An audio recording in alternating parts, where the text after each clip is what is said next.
आज से अपनी सीरीज स्टार्ट करने वाले हैं। इसकी स्टोरी लाइन काफी ज्यादा बढ़िया होने वाली है। इस सीरीज में हमें कहानी दिखाई जाएगी सन जियान नाम के एक लड़के की, जो कि था तो एक नॉर्मल लड़का, लेकिन एक दिन उसके साथ कुछ ऐसा हो जाता है इसके बारे में उसने सोचा नहीं था। वो कुछ हर्ब्स लाने के लिए माउंटेन पे जा रहा था, तो उसको वहाँ पे दो गॉडेस नजर आती है और वो इतनी ज्यादा स्ट्रॉन्ग है। इसके बारे में सन जियान को पता भी नहीं था। सन जियान दोनों गॉडेस को बचाता है, क्योंकि वो दोनों गॉडेस जो थी वो अपर एलम से लड़कर यहाँ पे आई थी और वो बहुत ही ज्यादा इंजर्ड होती है। तो सन जियान ने अपनी हिम्मत और ताकत का यूज करते हुए उन दोनों गॉडेस को बचाया था। तो उसकी दरिया दिली उन दोनों गॉडेस को इतनी ज्यादा पसंद आ जाती है, उन्होंने सन जियान की हेल्प की ताकि सन जियान इतना ज्यादा अच्छा कल्टीवेटर बन जाए, इसका हिसाब नहीं लगाया जा सकता। तो उसके बाद सन जियान ऐसा स्ट्रॉन्ग कल्टीवेटर बन के सामने आता है, इसे दुनिया देखती रह जाती, सारे दुश्मनों का मुकाबला करते हुए उसके हर सफर वो दोनों गॉडेस उसके साथ होती है। तो इस सीरीज में सन जियान की जर्नी को दिखाया जाएगा कि कैसे एक मामूली सा लड़का जो कि अपने सफर पे निकल जाता है, इतना ज्यादा स्ट्रॉन्ग कल्टीवेटर बनने के लिए पूरी दुनिया उसके कदमों में आकर झुकने वाली है। ये सीरीज बहुत ही ज्यादा कमाल की होने वाली है।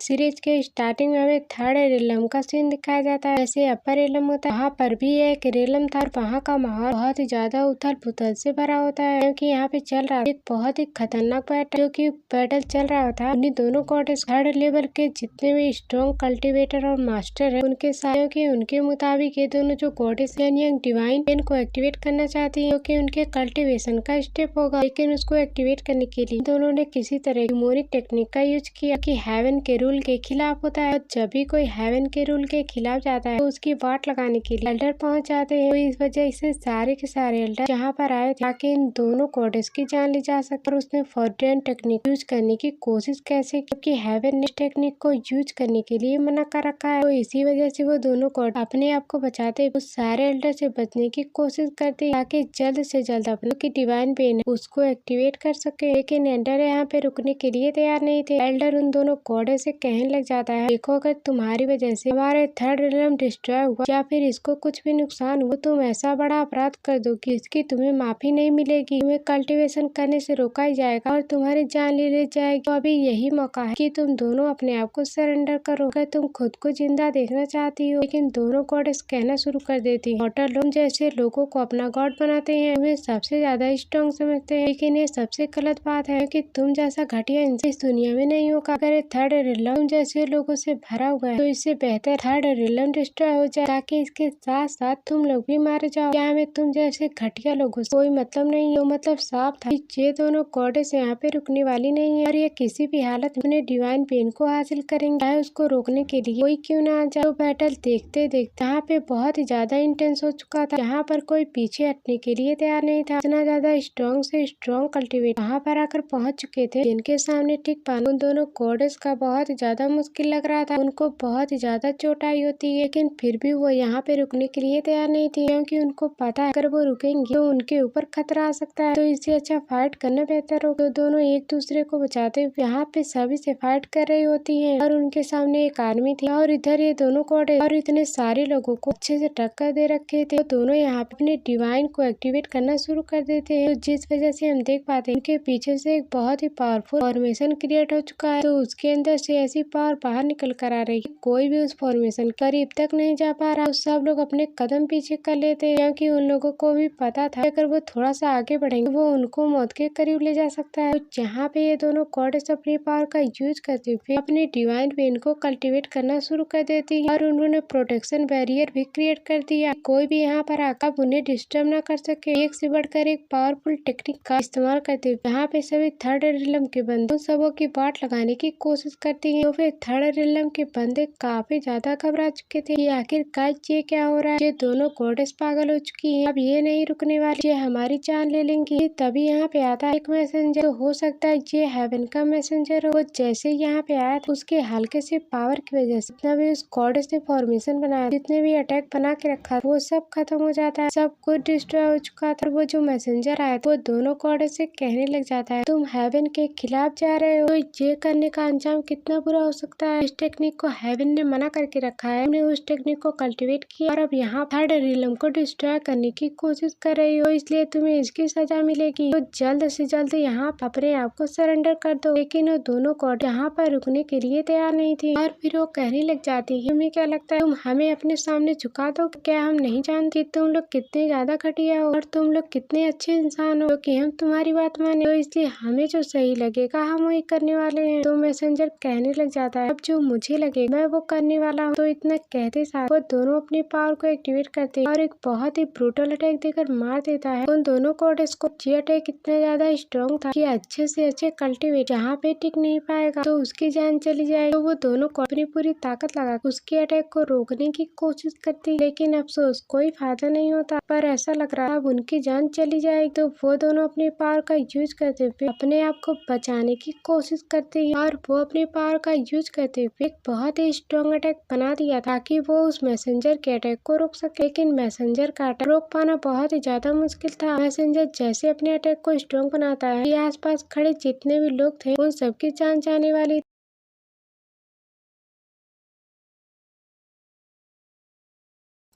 तो यहाँ पे ये अंदाजा लगाना मुश्किल था ये अटैक कितना ज्यादा स्ट्रॉन्ग है। इन दोनों गॉडेस ने पूरी जान लगाई थी, लेकिन अफसोस उतना कुछ फायदा होता हुआ नजर नहीं आता और इन दोनों को खून की उल्टियाँ हो रही थी। और फिर देखते देखते वो दोनों सीधा थर्ड रिलम से जमीन पर जाकर गिरने लगती हैं और सीधा मोटर रिलम की तरफ बढ़ती हैं जहाँ पे इंसान रहते। हालत ऐसी खराब की बताया नहीं जा सकती। ये दोनों जिंदा मोटर रिलम में जा रही या फिर मर के जा रही। और फिर मैसेंजर जो यहाँ पे थर्ड रिलम के जितने भी बंदे होते हैं उन सभी से कहने लग जाता है, ये दोनों अभी मोटर रिलम में चली गई हैं और मैं इसकी गारंटी दे सकता हूँ वहाँ पे वो मरी नहीं होंगी, जिंदा होंगी। तो तुम सबको पता है अगर उन्होंने एक डिवाइन पिल हासिल कर लिया ना तो कितनी बड़ी मुसीबत आ जाएगी। तो इसलिए जाओ और वो डिवाइन वेल हासिल करके लाओ। तो इसके लिए तुम्हें कुछ भी क्यों ना करना पड़े। तो फिर थर्ड रिलम के सारे बंदे मैसेंजर से कहने लगते, ठीक है मास्टर जैसा आप कहे, हम तुरंत ही उस डिवाइन वेल को लाने की कोशिश करते हैं। तो अब हम यहाँ पर मोटर रिलम का सीन देखते हैं जहाँ पे इंसान रहते। हमें यहाँ पर एक पहाड़ी को दिखाया जाता है जो कि बहुत ही ज्यादा खतरनाक लग रही है।